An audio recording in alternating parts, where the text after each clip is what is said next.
जो जजेस को हटाने का अधिकार है, ये बहुत महत्वपूर्ण बात मैं बता रहा हूँ, वो अधिकार एक ही तरीके से है, और ये बहुत ज़रूरी भी है। ये बहुत महत्वपूर्ण बात है कि जजेस को इतना सुरक्षित रखना, ख़ास तौर पे हाई कोर्ट और सुप्रीम कोर्ट के जजेस को, कि उनके ऊपर कोई दबाव ना बनाया जा सके। उसके लिए नितांत आवश्यक है कि जजेस को हटाने के लिए सिर्फ एक ही तरीका है, और वो है इम्पीचमेंट पार्लियामेंट के द्वारा।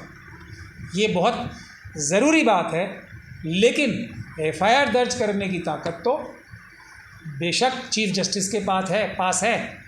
अब अगर एफआईआर दर्ज करके मुकदमे में सज़ा हो जाएगी जज साहब अपना गुण दोष के आधार पे मुकदमा लड़के, तब इम्पीचमेंट की कार्रवाई तब भी शुरू हो सकती है, इम्पीचमेंट की कार्रवाई पहले भी शुरू हो सकती है।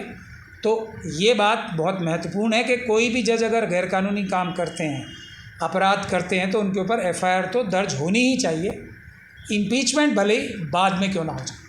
ये बात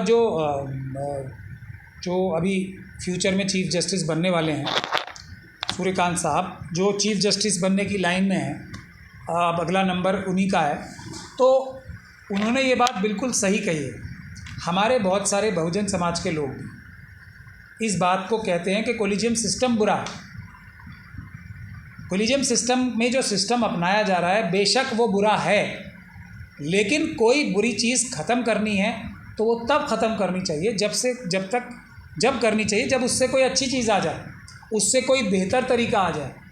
तो यही बात मैं बहुत दिन से कह रहा हूँ। मुझे खुशी है कि सूर्यकांत साहब ने भी, और इससे पहले दूसरे चीफ जस्टिस ने भी, और अभी जो आज के जो हमारे चीफ जस्टिस साहब हैं, उन्होंने भी ये बात कही है कि कोलिजियम सिस्टम परफेक्ट नहीं है, लेकिन जो दूसरा सिस्टम सरकार लाने की कोशिश कर रही है, कोलिजियम सिस्टम की बुराइयाँ बता के, वो सिस्टम इस कोलिजियम सिस्टम से भी कहीं ज़्यादा बुरा होने वाला है।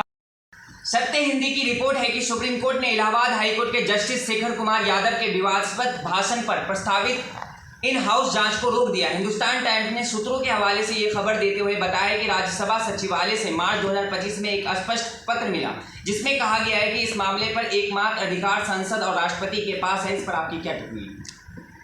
नहीं, ये एकमात्र अधिकार नहीं है। अगर कोई जज साहब, अभी जस्टिस वर्मा के केस में भी एक बात साफ़ हो गई है ना, कि अगर कोई जज कोई ऐसा कार्य करता है जिसके ऊपर कोई फर्स्ट इंफॉर्मेशन रिपोर्ट या एफआईआर बनती है, कानूनी कार्रवाई बनती है, तो माननीय उच्चतम न्यायालय मतलब चीफ जस्टिस उसकी इजाज़त दे सकते हैं जज के ऊपर भी एफआईआर करने की। ये जस्टिस वर्मा के केस में एक बार फिर उजागर हो गई है बात।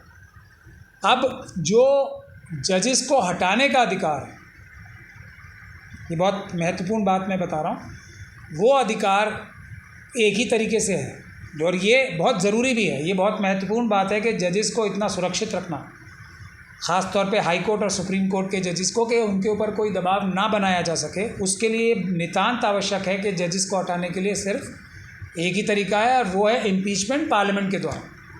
ये बहुत ज़रूरी बात है, लेकिन एफआईआर दर्ज करने की ताकत तो बेशक चीफ जस्टिस के पास है। अब अगर एफआईआर दर्ज करके मुकदमे में सज़ा हो जाएगी जज साहब अपना गुण दोष के आधार पे मुकदमा लड़के, तब इम्पीचमेंट की कार्रवाई तब भी शुरू हो सकती है, इम्पीचमेंट की कार्रवाई पहले भी शुरू हो सकती है। तो ये बात बहुत महत्वपूर्ण है कि कोई भी जज अगर गैरकानूनी काम करते हैं, अपराध करते हैं, तो उनके ऊपर एफआईआर तो दर्ज होनी ही चाहिए, इम्पीचमेंट भले ही बाद में क्यों ना हो जाए। अमेरिका में सुप्रीम कोर्ट के जस्टिस सूर्यकांत ने कहा है कि कोलेजियम अपूर्ण है, लेकिन न्यायाधीशों की स्वतंत्रता को सुरक्षित रखता है। इस पर आपकी क्या प्रतिक्रिया है? नहीं, ये बात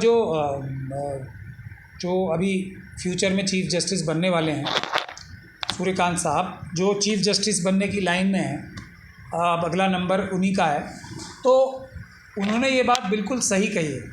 हमारे बहुत सारे बहुजन समाज के लोग इस बात को कहते हैं कि कोलिजियम सिस्टम बुरा है। कोलिजियम सिस्टम में जो सिस्टम अपनाया जा रहा है, बेशक वो बुरा है, लेकिन कोई बुरी चीज़ ख़त्म करनी है तो वो तब ख़त्म करनी चाहिए जब करनी चाहिए जब उससे कोई अच्छी चीज़ आ जाए, उससे कोई बेहतर तरीका आ जाए। तो यही बात मैं बहुत दिन से कह रहा हूँ। मुझे खुशी है कि सूर्यकांत साहब ने भी, और इससे पहले दूसरे चीफ जस्टिस ने भी, और अभी जो आज के जो हमारे चीफ जस्टिस साहब हैं, उन्होंने भी ये बात कही है कि कोलिजियम सिस्टम परफेक्ट नहीं है, लेकिन जो दूसरा सिस्टम सरकार लाने की कोशिश कर रही है कोलिजियम सिस्टम की बुराइयां बता बता के, वो सिस्टम इस कोलिजियम सिस्टम से भी कहीं ज़्यादा बुरा होने वाला है। मैं आपको एग्जांपल देके समझाना चाहता हूँ कि आप देश की जनता किस प्रकार के जजेस चाहेगी। ऐसे जजेस जो 3 सुप्रीम कोर्ट के जजेस या 5 सुप्रीम कोर्ट के जजेस, अगर कोलिजियम सिस्टम को और भी बड़ा करके देखा जाए, हाई कोर्ट के जजेस जो होते हैं वो 3 कोलिजियम होता है, उसमें 3 लोगों का कोलिजियम होता है, सुप्रीम कोर्ट में 5 का होता है। तो ये 5 लोग या 3 लोग जज बनाएं, उनकी सिफारिश करें, या अमित शाह जी या मोदी जी करें। अगर हमारे पास 2 ही चॉइस हों तो क्या चुनेंगे देश की जनता, ये महत्वपूर्ण बात है। और मैं ये यहाँ इसलिए कह रहा हूँ कि अमित शाह जी और मोदी जी आज ताकत में हैं, कल को कोई और प्रधानमंत्री भी आ सकते हैं, तो प्रधानमंत्री अपॉइंट करें या 5 सुप्रीम कोर्ट के जजेस अपॉइंट करें, ये उनमें से बेहतर क्या है। हाँ, इसके आगे जो कोलिजियम सिस्टम है उसमें एक पारदर्शिता आनी चाहिए, उसमें सभी लोगों को, सभी वर्गों को, सभी धर्मों को, सभी संप्रदायों को बराबर की उनकी संख्या के हिसाब से हिस्सेदारी मिलनी चाहिए।